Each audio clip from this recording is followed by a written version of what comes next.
बच्चों हमारा next topic है पावर। पावर को बच्चों हम कैसे डिफाइन करते हैं? It is defined as a rate of doing work, यानी कि rate of work done. Rate of work done है तो यहाँ पर एक एवरेज पावर डिफाइन होती है और एक इंस्टेंटेनियस पावर डिफाइन होती है। एवरेज पावर में बच्चों उसको रिप्रेजेंट करते हैं ऐसे एरो की साइड में, यानी कि पी लिख के आप साइड में एरो लिख देंगे, उसको एवरेज पावर से डिनोट करेंगे। एवरेज पावर को हम डिफाइन करते हैं total work done upon total time, यानी कि टी टाइम में जितना भी काम हुआ है और टाइम से डिवाइड कर देंगे, यहां पर टोटल आएगा। और जैसा कि आपको वर्क एनर्जी थ्योरम से पता है कि total work done change in total kinetic energy के बराबर होता है, तो यहां पर total change in kinetic energy divide by total time भी हो सकता है। तो यहां पर it is a total work done और डेल्टा के it is a total change in kinetic energy. Instantaneous power को इंस्टेंटेनियस एक किसी इंस्टेंट के लिए बात करते हैं। इंस्टेंट के लिए बात करते हैं तो यहां पर डेरिवेटिव का यूज होता है।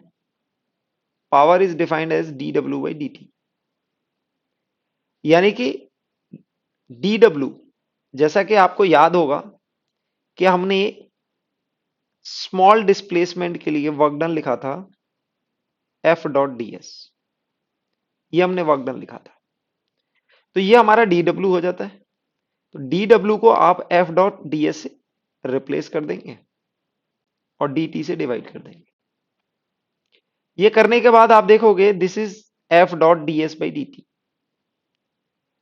D S by d T को बच्चों हम लिख सकते हैं velocity, and it is the instantaneous velocity. D S by d T क्या होगा? इंस्टेंटेनियस वेलोसिटी होगी। तो यहां पर एफ फोर्स रिप्रेजेंट कर रहा है और v velocity, instantaneous velocity represent कर रहा है। बात करते हैं यूनिट की। बच्चों पावर की यूनिट होती है जूल्स पर सेकेंड, जिसको हम नाम देते हैं वॉट।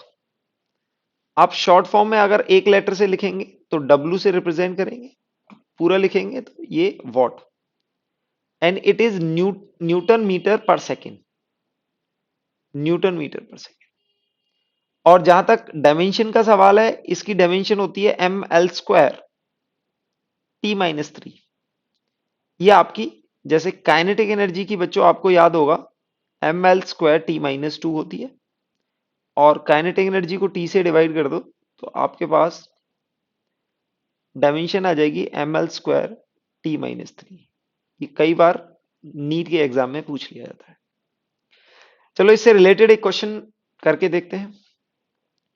क्वेश्चन में क्या है, फर्स्ट एग्जाम्पल है हमारा, यहां पर दिया हुआ a motor of 1 kilowatt, 1 kilowatt pumps out a water from a well of 10 meter deep. Find the quantity of water pumped out per second. ये आपको निकालना है। यानी कि आपके पास एक वेल है जिसकी डेप्थ आपको 10 मीटर दी हुई है और इससे कनेक्टेड आपने एक यहां पर मोटर लगा दी, दैट इज मोटर। तो मोटर की पावर आपको डिफाइंड है, मोटर की पावर आपको दी हुई है 1 किलोवाट। तो अब बताना है कि ये मोटर कितनी वाटर को पर सेकेंड पंप आउट करने की कैपेसिटी है from the depth of 10 metre well. यानी कि ये वेल अगर 10 मीटर डेप्थ पर है तो 1 किलोवाट की पावर की मोटर कितना पानी पर सेकेंड निकाल सकती है। कैसे कैलकुलेट करेंगे बच्चों? तो यहां पर हम सबसे पहले देखेंगे, लेट्स से एम हम मान लेंगे, एम के जी, एम के जी हम यहां पर मान लेंगे एम के जी वाटर, एम के g water is pumped out, then work done कितना होगा बच्चों? वर्क डन की वैल्यू आ जाएगी m g into h. Okay, तो हम इसमें पावर की बात करेंगे तो एवरेज पावर आपकी होगी total work done upon total time. तो यहां पर आप देखेंगे this is m per unit time and this is g into t. तो मास पर यूनिट टाइम, अब टोटल पावर आपको पता है, टोटल पावर कितनी दी हुई है, 1 kilowatt. 1 × 10⁻³ what to mass per unit time into ji into H. जी की value आप 10 मीटर पर सेकेंड स्क्वायर ले सकते हैं, एच की वैल्यू आपको 10 मीटर दी हुई है डेप्थ, तो यहां पे ये दोनों वैल्यू रख देंगे, तो ये आएगा 10⁻³ what to m/t mass per unit, और जी को भी 10 रखेंगे और एच को भी 10 रखेंगे। इन दोनों को सॉल्व करेंगे तो आपको मास पर यूनिट टाइम की वैल्यू 10, यानी कि इसकी यूनिट आएगी केजी पर सेकेंड। तो जितना पानी यहां पर पंप आउट हो रहा है वो है 10 केजी पर सेकेंड। इसका आंसर हो जाएगा 10 केजी पर सेकेंड। नेक्स्ट क्वेश्चन देखते हैं। नेक्स्ट क्वेश्चन में बच्चों यहां पर क्या पूछा हुआ है, one coolie takes 1 minute to raise a box through a height of 2 meter. Another takes 30 seconds for the same job, does the same amount of work. Which one of two has greater power? Which one uses the greater energy? Okay तो बच्चों यहां पर हम let's say work done की अगर हम बात करें, work done by first coolie is, let's say mass of the box is m and raises against the gravity into h। ये वर्क डन कितना हो जाएगा, चेंज इन पोटेंशियल एनर्जी के बराबर हो जाएगा। अगर एक बॉक्स जिसका मास m kg है उसे h हाइट पर रेज किया जा रहा है, दिस हाइट इज h, उसको h हाइट पर रेज, तो work done equal to change in potential energy. Easy हो जाएगा, बहुत स्लोली इसको ले जा रहे हैं, काइनेटिक एनर्जी में कोई चेंज नहीं कर रहे हैं। ओके तो यहां पर कोई वर्क डन में निकालने में कोई परेशानी नहीं होनी चाहिए। अब बच्चों work done equal to energy होता है, वर्क डन किसके लिए होता है, एनर्जी के लिए होता है। जितना उसने वर्क डन किया है उतनी ही एनर्जी वेस्ट होगी, तो work done equal to energy used. Energy used, work done और एनर्जी की सेम डायमेंशन होती है, सेम यूनिट्स होती है, यानी कि जितना हम वर्क डन करते हैं वो किससे होता है, एनर्जी से होता है। Next, work done by second coolie is also mgh, और उसकी भी सेम एनर्जी होगी। तो यहां पर आपको वर्क डन सेम दिया हुआ है, both does the same amount of work, तो हम बोल सकते हैं एनर्जी 1 इज एनर्जी, एनर्जी तो दोनों की बराबर होगी। बट पावर की बात करते हैं, किसकी बात करते हैं, पावर की। ओके पावर में हम क्या बदलेंगे, पावर इक्वल्स टू, यानी कि फर्स्ट कुली की पावर हम कहेंगे work done 1/T1। Work done हमारे पास mgh/T1 यानी कि 60 सेकेंड हो जाएगा। Power supplied by 2 is work done bye 2 divide by T2। Work done दोनों का सेम है 30 सेकेंड। यहां पर पावर को मैं P1 से रिप्रेजेंट कर रहा हूं, P1/P2। ये सिंपली क्या हो जाएगा, दिस इज mgh/60 और mgh/30। ये 30 ऊपर चला जाएगा, you will gate 30/60। mgh cancel हो जाएगा, यू विल गेट 1/2। तो यहां पर आपको P2 की पावर ट्वाइस ऑफ P1 आ जाएगी, आपको मिल जाएगा P2 is twice of P1, यानी कि आप कह सकते हो P2 is greater than P1। तो जो सेकेंड कुली ने पावर सप्लाई की है वो ज्यादा है। ज्यादा क्यों है, उनका टाइम कम है, जितनी फास्ट काम करेंगे, तो आप यहां पर देख सकते हैं power is defined as work done over time. Okay अगर वर्क डन सेम है तो power is inversely proportional to time, ये कह सकते हो। जितना फास्ट काम करते हो, पावर मेजर करती है कि वर्क डन तो किया गया लेकिन कितनी फास्ट किया गया। तो this is a rate of doing work, कि किस रेट से आप काम कर रहे हो। तो यानी कि ज्यादा फास्ट काम कर रहे हो, सेम काम को आप कम टाइम में कर रहे हो तो फास्ट कर रहे हो, उस समय आपकी पावर सप्लाई ज्यादा हो। बच्चों नेक्स्ट हम एक रिलेशन देखते हैं फॉर कांस्टेंट पावर, यानी कि power supply is constant. Power अगर आपको कांस्टेंट दी हुई है तो आपको relation between V and X, V and T and X and T, ये तीनों रिलेशन हम निकालेंगे। These are very commonly asked in exams. तो सबसे पहले हम पावर कांस्टेंट, यानी कि पावर को हम डिफाइन करते हैं, पावर को डिफाइन करते हैं F डॉट V, ये हमारी पावर डिफाइन होती है। ओके, यहां पर हमारी पावर कांस्टेंट है। ओके बच्चों, तो आपको यहां पर रिलेशन निकालना है V का और X का, V का और X का रिलेशन निकालना है। तो यहां पर V तो आपको गिवन है, अब हमने P कांस्टेंट है तो हमने फोर्स को लिखना है M इंटू ए dot V। Next acceleration, acceleration तो आ गया लेकिन हमें V और X का रिलेशन निकालना है। तो बच्चों आपको याद होगा कि एक्सेलरेशन को हम V और X के रिलेशन में V dV बाई dx लिखते हैं, ये आपको याद होना चाहिए।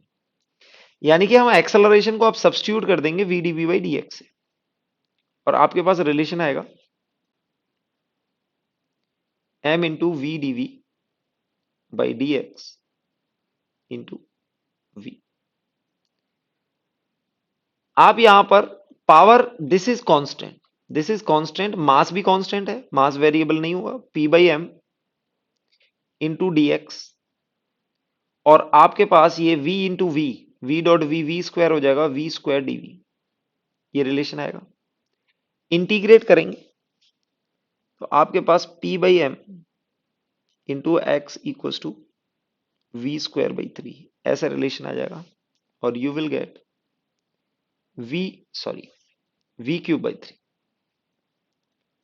V क्यूब बाई 3, ये रिलेशन आ जाएगा V cube by 3, V cube by 3 आ जाएगा। इसको आप क्रॉस मल्टीप्लाई करोगे तो आपके पास 3P बाई एम, ये एक कांस्टेंट है, इंटू एक्स। आप यहां पर वेलोसिटी को निकाल सकते हो 3P बाई एम की पावर 1/3 और x की पावर 1/3। तो अल्टीमेटली आपके पास ये रिलेशन आ गया। तो आप ये देख सकते हो कि v is proportional to x की पावर 1/3, ये आपको पता होना चाहिए। ओके, v और x का हमारे पास रिलेशन आ चुका है। नेक्स्ट रिलेशन है हमें v और t का रिलेशन लाना है बच्चों। तो v और t में हम कैसे रिलेशन लाएंगे बच्चों? स्टार्टिंग में हम बेसिक अपना फॉर्मूला जो पावर की डेफिनेशन है वहीं से यूज करेंगे। Second part, we need v as a function of t, ऐसा हमें चाहिए v और t का relation. Again power is defined as f dot v, power is constant, LHS आपका कांस्टेंट है तो RHS में हम फोर्स को m इंटू ए लिखेंगे और यहां पर अब हमें टाइम का फैक्टर चाहिए, एक्सेलरेशन को बच्चों अब dv बाई dt लिख देंगे। तो आप यहां पर m into dv by dt dot v लिखेंगे और यहां पर p और m दोनों कांस्टेंट है तो ये आ जाएगा p by m into D T. m हम p के नीचे ले आए और t इधर ले गए तो यहां पर v into d v, integrate करेंगे तो आपके पास आ जाएगा p by m into t equal to v square by 2। यानी कि इसको फर्दर सॉल्व करेंगे तो आपके पास आ जाएगा v square equal to 2p by m into t, और you can further solve v equal to 2p by m का रूट इंटू टी का रूट। आप ये देख सकते हो। तो यानी कि आपके पास जो फाइनल रिलेशन आया है v is proportional to t की पावर हाफ, ये फाइनल रिलेशन आ गया। v is proportional to x की power 1/3 if power is constant. सब कुछ ये डेरिवेशन बच्चों हम सिर्फ पावर कांस्टेंट के लिए कर रहे हैं। Everything is considering power constant. हम पावर को कांस्टेंट कंसीडर कर रहे हैं। तो यहां पर v x की पावर 1/3 आया और v t की पावर 1/2 आया। अब बच्चों आपसे रिलेशन पूछा जाए x और t का, किसका? x और t का। तो आप x और t के लिए आप क्या करेंगे? इसी को यूज करेंगे, ये रिलेशन यूज करेंगे। आइए हम यूज करते हैं इसको। Third relation between x and t। तो यहां पर हमें वेलोसिटी इक्वल्स टू 2p/m का रूट इंटू टी की पावर हाफ, ये है। वेलोसिटी को हम dx/dt लिख देंगे, dx/dt root t/m into t की पावर हाफ। यहां पर क्रॉस मल्टीप्लाई करेंगे, dx equals to root p/m t की power half into dt। Okay, यहां पर दोनों को इंटीग्रेट करेंगे। आप इसको इंटीग्रेट करोगे तो LHS में आपको x मिल जाएगा, 2p/m आपको मिल जाएगा रूट। अब t की पावर हाफ को आप इंटीग्रेट करेंगे। t की पावर हाफ को आप बच्चे इंटीग्रेट करोगे तो t की पावर 3/2 ओवर 3/2 ये रिलेशन आ जाएगा। तो आप इसको ऐसे लिख सकते हो 2/3 रूट 2p/m, ये कांस्टेंट टर्म होगा और ये t की पावर 3/2 और ये x। यानी कि आपको ये याद रखना है कि x की पावर 3/2 ये रिलेट करना है। x और टाइम में जो रिलेशन होगा वो क्या होगा?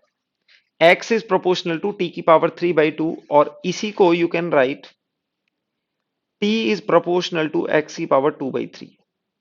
हमने रेसिप्रोकल कर दिया, यानी कि दोनों तरफ 2/3 पावर ले, इसकी भी 2/3 पावर ले तो ये पावर 1 हो जाएगी। तो t is proportional to x की पावर 2/3। इसी रिलेशन को आप इस तरह से भी लिख सकते हो, x square is proportional to t cube. आप ऐसे भी देख सकते हो, ये तीनों रिलेशन एक ही रिलेशन से आते हैं। हमने x और t का रिलेशन आप यहां से भी निकाल सकते हैं। जैसे आप देखेंगे कि v का रिलेशन अगर आप देखेंगे इन दोनों में, यहां पर x की पावर 1/3 और t की पावर 1/3, यानी कि v is proportional to x की power 2/3। I has v is proportional to t की पावर 1/2 and x की पावर 1/3। x की पावर 1/3 होगा which is proportional to t की पावर 1/2। तो आप इन दोनों को रिलेट करके यहां पर आप ये निकाल सकते हो x is proportional to t की पावर 3/2। आप इससे भी डायरेक्ट निकाल सकते हैं। तो ये पावर कांस्टेंट वाले ये तीन केसेस कई बार थोड़ा सा डिफिकल्ट क्वेश्चन बनाते हैं, तो ये पूछ लेते हैं। तो बच्चों अगर बिफोर हैंड आपको ये चीजें पता होगी तो आपको एग्जाम में मुश्किल नहीं आएगी। एक क्वेश्चन देखते हैं पावर से रिलेटेड। क्वेश्चन थोड़ा लंबा है, कई पार्ट में डिवाइड है, तो हम एक एक करके इसको पढ़ेंगे। क्वेश्चन है विंड मिल का। Blades of a wind mill sweeps out a circle of area. Area दिया हुआ है ए, एरिया दिया हुआ है आपको ए एरिया दिया हुआ है। If wind flows with velocity perpendicular to the circle, what is the mass of the air passing through in time t? Second part और थर्ड पार्ट को हम बाद में पढ़ते हैं, पहले फर्स्ट पार्ट की बात करते हैं। अब बच्चों यहां पर डेंसिटी ऑफ एयर और वेलोसिटी और पार्ट में दी हुई है। देखो आप सेकेंड पार्ट को अगर देखेंगे तो यहां पर काइनेटिक एनर्जी पूछी हुई है। अज्यूम दैट विंड मिल ये नेक्स्ट पार्ट है, उसको बाद में देंगे। यहां पर एरिया, वेलोसिटी और डेंसिटी सब कुछ दे रखा है। अब अच्छा, फर्स्ट पार्ट में भी आपको यहां पर डेंसिटी की रिक्वायरमेंट होगा, density of air will be required. तो पहले देखते हैं कैसे इसको किया जा सकता है। सपोज करो आपकी विंड मिल कुछ ऐसे है, this is your wind mill, okay.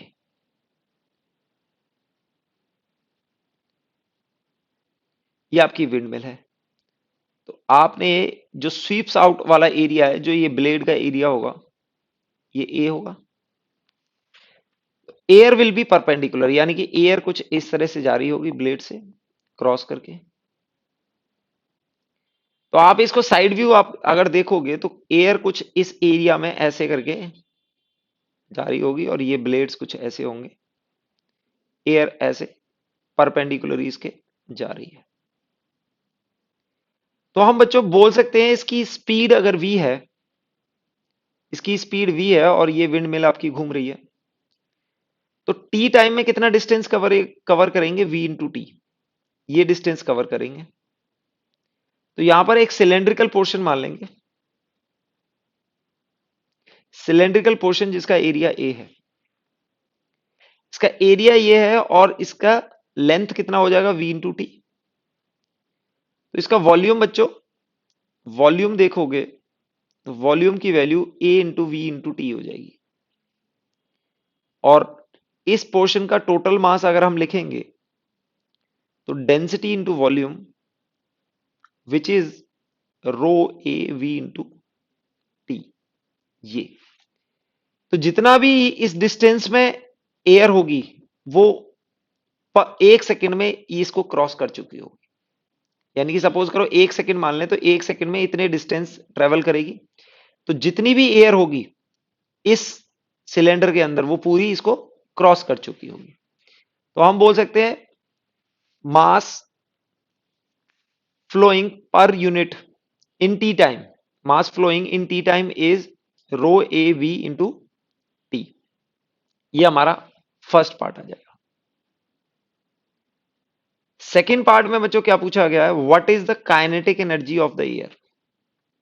Kinetic energy, mass आ गया है बच्चों, तो हम काइनेटिक एनर्जी को सेकेंड पार्ट को सॉल्व करेंगे। सेकेंड पार्ट को हम सॉल्व करेंगे। सेकेंड पार्ट में काइनेटिक एनर्जी को लिखेंगे which is equal to half into m into v square. Half m की वैल्यू आप rho a v into t first वाले आंसर से लेंगे और इंटू वी स्क्वायर। तो finally you will get rho a v cube, यहां पर v है, वी स्क्वायर है, v cube into t by 2। ये आपकी काइनेटिक एनर्जी हो जाएगी। डन। नेक्स्ट पार्ट में पूछा हुआ है, assume wind mill converts 25% of the wind energy into electrical energy and area आपको दे रखा है, वेलोसिटी दे रखी है, डेंसिटी ऑफ एयर भी दे रखी है। तो वहां से इलेक्ट्रिकल पावर कितनी जनरेट होगी। यानी कि आप देखेंगे कि ये जो विंड एनर्जी है, विंड की जो काइनेटिक एनर्जी है उसको इलेक्ट्रिकल एनर्जी में कन्वर्ट कर देती है विद एफिशिएंसी ऑफ 25%। यानी कि जो भी काइनेटिक एनर्जी है, थर्ड पार्ट में, सी पार्ट में जो भी काइनेटिक एनर्जी है विंड की, उसका 25% यानी कि 25/100 of kinetic energy of wind will be equals to electrical energy। Electrical energy convert हो जाएगी। अब इसको आप देखेंगे, दिस इज 1/4 और यहां पर काइनेटिक एनर्जी आपके पास rho a v cube by 2 into t. ये आपके पास इलेक्ट्रिकल एनर्जी आ चुकी है। तो अब इलेक्ट्रिकल पावर जनरेटेड हम कैसे बोलेंगे, electrical power generated by windmill, that is electrical energy per unit time. और इलेक्ट्रिकल एनर्जी आपने यहां पर निकाली है, that is rho a v की पावर 3 इंटू टी बाई 8 और टी से डिवाइड कर देंगे। ओके, इलेक्ट्रिकल पावर निकालेंगे तो आप डेंसिटी की वैल्यू आपको दे रखी है 1.2 kg पर मीटर क्यूब। एरिया आपको दिया हुआ है 30 मीटर स्क्वायर और वेलोसिटी बच्चों आपको किलोमीटर पर आवर में दे रखी है, that is 36 kilometre per hour और इसका क्यूब होगा डिवाइड बाई 8। अब बच्चों यहां पर देखोगे everything is SI unit apart from this velocity. Velocity आपकी एसआई यूनिट में नहीं है, तो वेलोसिटी 36 किलोमीटर पर आवर आप इसको कन्वर्ट करेंगे तो ये 10 मीटर पर सेकेंड आ जाएगी। आपकी final electrical power will be 1.2 into 30 और ये 10 की पावर 3।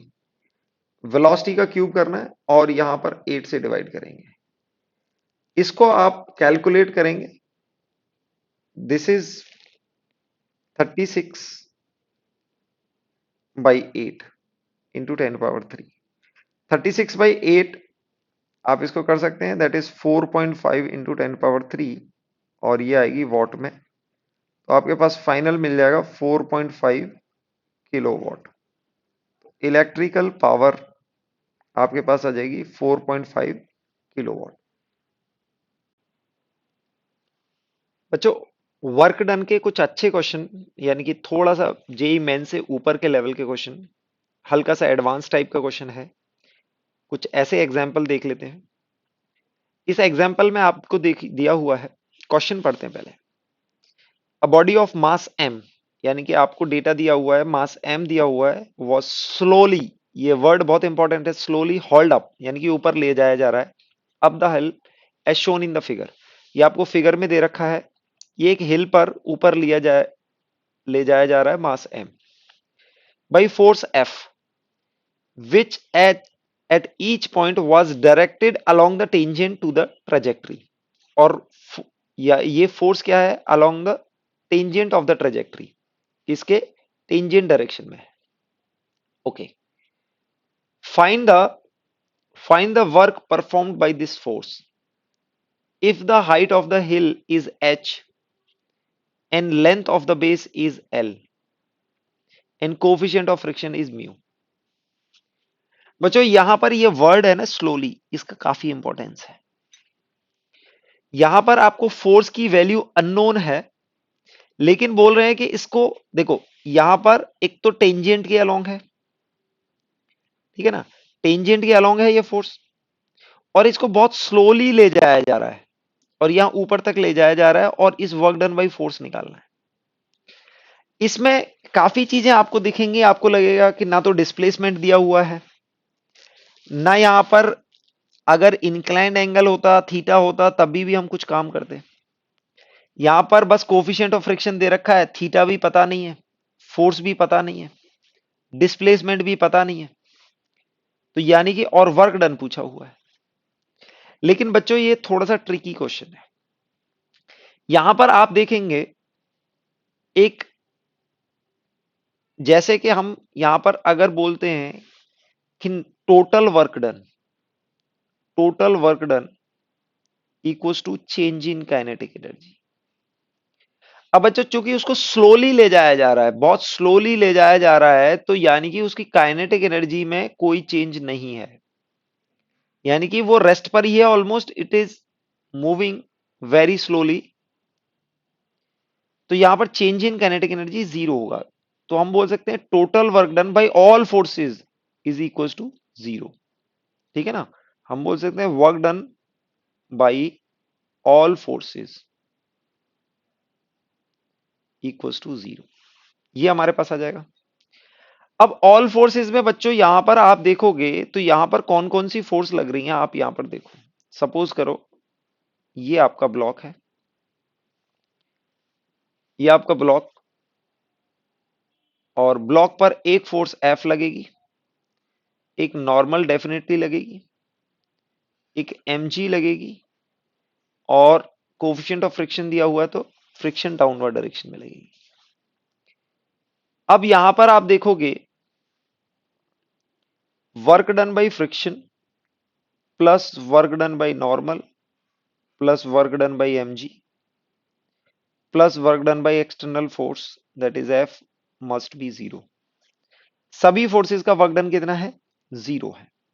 ओके, तो यहां पर टोटल वर्क डन तो हमें पता है। अब बच्चों यहां पर अगर इस फोर्स को सेपरेट कर लें, यानी कि work done by force f is equal to minus times work done by m g plus work done by friction plus work done by normal. अब जैसा कि आपको पता है कि नॉर्मल नॉर्मल हमेशा ट्रेजेक्टरी के परपेंडिकुलर डायरेक्शन में होती है, यानी कि डिस्प्लेसमेंट के हमेशा नॉर्मल परपेंडिकुलर डायरेक्शन में होगी। तो आप वर्क डन बाय नॉर्मल को आप लिख सकते हो n dot d s n which is equal to zero because normal vector is always perpendicular to incline plane. ये जीरो आ गया, चलो ये जीरो हो गया। अब बचती है हमारे पास mg और फ्रिक्शन। इसका भी हम वर्क डन कैसे निकालें? mg का भी हम निकाल लेंगे क्योंकि ये कंजर्वेटिव फोर्स है। mg का तो हम इजीली निकाल लेंगे क्योंकि टोटल वर्टिकल डायरेक्शन में डिस्प्लेसमेंट ये है। लेकिन हमें वर्क डन बाई फ्रिक्शन नहीं निकाल सकते क्योंकि यहां पर नॉन कंजर्वेटिव फोर्स है। तो बच्चों इसके लिए हम क्या करेंगे? एक ट्रिक लगाएंगे। ट्रिक में हम क्या करेंगे कि एक छोटा सा पोर्शन यहां पर अज्यूम करेंगे, छोटा सा एक ट्राइंगल अज्यूम करेंगे।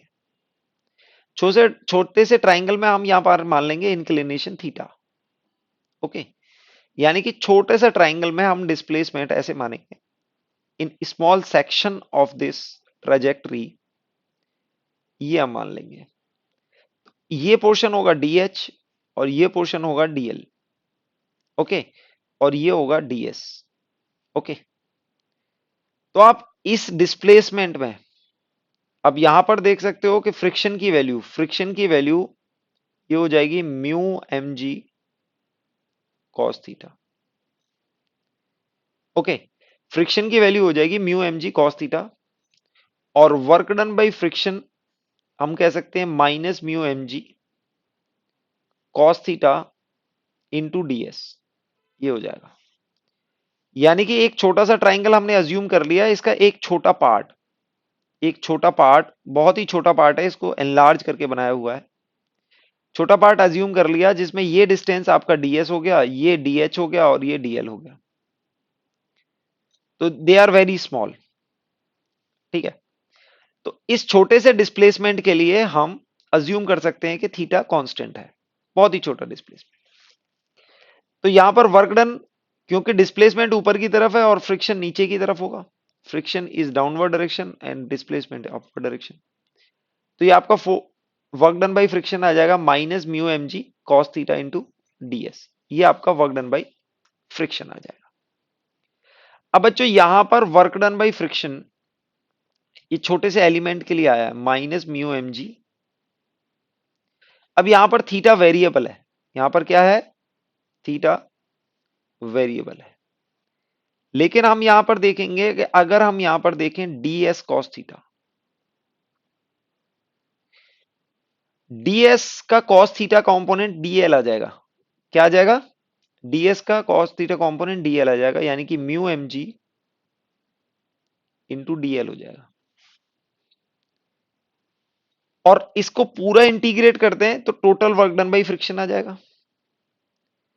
और इसको इंटीग्रेट करोगे म्यू एम जी और dl को इंटीग्रेट करोगे बच्चों, dl को इंटीग्रेट करोगे, dl क्या है? बेस। यहां पर ऐसे ऐसे छोटे छोटे ट्राइंगल आप लेते जाओगे तो ये वाला बेस, अब ऐसे छोटे ट्राइंगल आप कंसीडर करोगे तो ये बेस की लेंथ इस बेस के बराबर होगी। डीएल डीएल डीएल डीएल सारे डीएल को सम करके ये लेंथ होगी और सारे डीएच को सम करके एच आएगी। ऐसे ही सारे डीएल को अगर बेस की लेंथ देखें तो टोटल डीएल होगी। तो यहां पर डीएल का इंटीग्रेशन क्या आ जाएगा? डीएल का इंटीग्रेशन एल आ जाएगा। तो आंसर हो जाए mu m g into l. ये वर्क डन बाई फ्रिक्शन आ गया।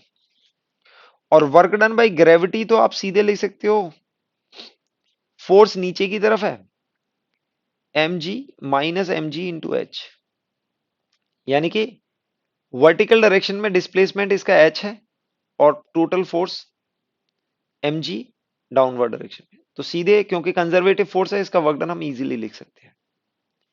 तो हमारे पास total work done by external force is minus times work done by mg plus work done by friction. इसको माइनस करेंगे, ये माइनस mgh हो जाएगा और ये माइनस म्यू mg l हो जाएगा। दोनों को सम करेंगे तो वर्क डन बाई फ्रिक्शन आ जाएगी। Work done by friction minus minus बाहर आ जाएगा, ये आ जाएगा mg h plus mu mg l, यानी कि mg को कॉमन लेके h प्लस म्यू l, ये टोटल वर्क डन आ गया। बच्चों आप देख सकते हो जैसे जैसे थीटा वेरिएबल होगा, ये थीटा वेरिएबल होगा तो यहां पर जो फोर्स है वो इसको बहुत स्लोली मूव करा रही है। तो ऑलमोस्ट ये हर पॉइंट पर ये मास इक्विलिब्रियम में होगा। इक्विलिब्रियम होने के लिए तो आप देखोगे इस डायरेक्शन में आपको फ्रिक्शन भी लगेगा, mg साइन थीटा भी लगेगा, और थीटा वेरिएबल होने के कारण mg साइन थीटा भी वेरिएबल और फ्रिक्शन भी वेरिएबल। तो यहां पर ये फोर्स वेरिएबल होगी। तो जो एक्सटर्नल फोर्स है वो वेरिएबल होगी क्योंकि इसको हर पॉइंट पर इक्विलिब्रियम मेंटेन कर रही है, हर पॉइंट पर इक्विलिब्रियम मेंटेन कर रही है और उसको स्लोली ले जा रहे हैं। तो ये वेरिएबल फोर्स थी बच्चों, फोर्स की वैल्यू भी नहीं पता होके हमने इसका पूरा वर्क डन निकाल दिया just by applying work energy theorem. तो यहां पर आपको क्वेश्चन में ये ध्यान देना है कि it is very slowly, slowly है तो इसकी काइनेटिक एनर्जी 0 होगी।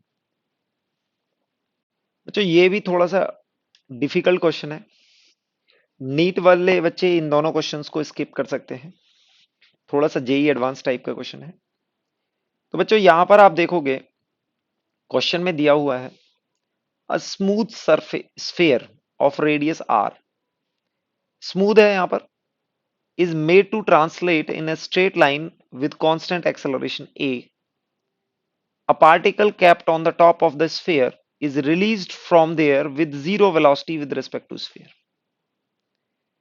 Find the speed of the particle with respect to sphere as a function of angle theta as it slides. यहां पर आएगा as it slides. तो क्वेश्चन थोड़ा सा डिफिकल्ट है, इसमें आप ये देखोगे ये क्या पूछा गया है, पहले इसको देखते हैं। यहां पर ये पूछा गया है कि एक स्फीयर आपको दिया हुआ है और इसके टॉप मोस्ट पॉइंट पर स्फीयर का रेडियस आपको दिया हुआ है r, इसके टॉप मोस्ट पॉइंट पर एक पार्टिकल रखा हुआ है, लेट्स से मास m का, लेट्स अज्यूम मास m हम दिया हुआ नहीं है, और इसका पूछा है कि ये अगर a एक्सेलरेशन से एक्सेलरेट करे इन ए स्ट्रेट लाइन, और यहां पर ये स्मूथ पोर्शन दिया हुआ है, तो यहां पर जैसे जैसे स्लाइड होता है तो जैसे जैसे नीचे आएगा तो ये एंगल थीटा बनाएगा यहां से। तो इसकी speed with respect to sphere as a function of theta पूछा हुआ है, यानी कि अगर ये पार्टिकल इस पॉइंट पर आ गया, लेट से एंगल थीटा, और ये पार्टिकल यहां पर है, तो आपको इसकी स्पीड निकालनी है, speed with respect to hemisphere. Hemisphere है एक्चुअली, स्मूथ स्फीयर मान लो हेमिस्फीयर, ओके। तो हेमिस्फीयर भी मान सकते हैं, स्फीयर भी मान सकते हैं, आप स्फीयर करेंगे तो सेम ही आएगा, स्फीयर में भी ऐसा ही होता है। लेट्स स्फीयर बना लेते हैं, ये आपका स्फीयर हो गया। तो इस पार्टिकल को यहां रखा गया है और इसको ए एक्सेलरेशन से छोड़ा गया है, ये किसी एंगल थीटा पर आएगा। तो आपको इसकी स्पीड बतानी है, इसकी स्पीड इसके रेस्पेक्ट में लेट्स से इसी डायरेक्शन में होगी, इसकी speed with respect to sphere आपको बतानी है as a function of theta. तो बच्चों ये इसको बड़े ध्यान से देखते हैं, अगर इसमें सब कुछ विद रिस्पेक्ट टू पूछा हुआ है तो इस क्वेश्चन में हमारे लिए जरूरी हो जाता है हम स्फीयर फ्रेम पर जाएं। तो हमने बात करी थी कि कुछ क्वेश्चन हमें स्यूडो फोर्स से ही करने होते हैं, तो ये उन कुछ क्वेश्चंस में से क्वेश्चन है, यानी कि इसमें सब कुछ विद रिस्पेक्ट टू स्फीयर पूछा गया है, तो हमारे लिए कंपल्शन हो जाता है कि हम स्फीयर के रेफरेंस में जाएं। स्फीयर के जैसे ही रेफरेंस में जाते हैं तो बच्चों आपने देखा होगा work energy theorem, work energy theorem में जब हमने प्रूव किया था तो हमने एफ को एम ए से रिप्लेस किया था, और जब भी हम एफ ए को एम ए से रिप्लेस करेंगे तो तब ये हमें याद आएगा कि हम तो न्यूटन्स लॉ ऑफ मोशन का यूज कर रहे हैं। न्यूटन्स लॉ का यूज कर रहे हैं तो वो नॉन इनर्शियल फ्रेम में स्यूडो फोर्स अगर लगाते हैं तभी वैलिड रहता है, तभी वैलिड होगा। Only valid when there is a pseudo force if you are working in a non inertial frame. तो जैसे ही हम इसके फ्रेम में जाते हैं तो ये नॉन इनर्शियल फ्रेम हो जाता है और इसका मास m अज्यूम कर लेते हैं। तो यहां पर हमें एक स्यूडो फोर्स लगानी ही पड़ेगी अगर वर्क एनर्जी थ्योरम हमने अप्लाई करनी है। तो यहां पर एक स्यूडो फोर्स आ गई बच्चों, और यहां पर एक फोर्स यहां पर mg आएगी, नॉर्मल भी आएगी, नॉर्मल का वर्क डन 0 हो जाएगा। तो जैसे जैसे नीचे आएगा यहां तक आएगा, तो लेट से किसी थीटा पर आया है, तो आप देखेंगे कि ये डिस्टेंस हॉरिजेंटल होगा और ये डिस्टेंस वर्टिकल होगा। ये आप देख रहे हो, ये वर्टिकल डिस्टेंस है और ये हॉरिजेंटल डिस्टेंस है।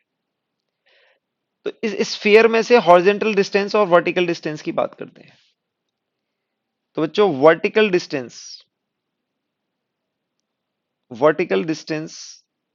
या डिस्प्लेसमेंट कितना हो जाएगा, r minus r cos theta, और horizontal distance will be equal to r sine theta.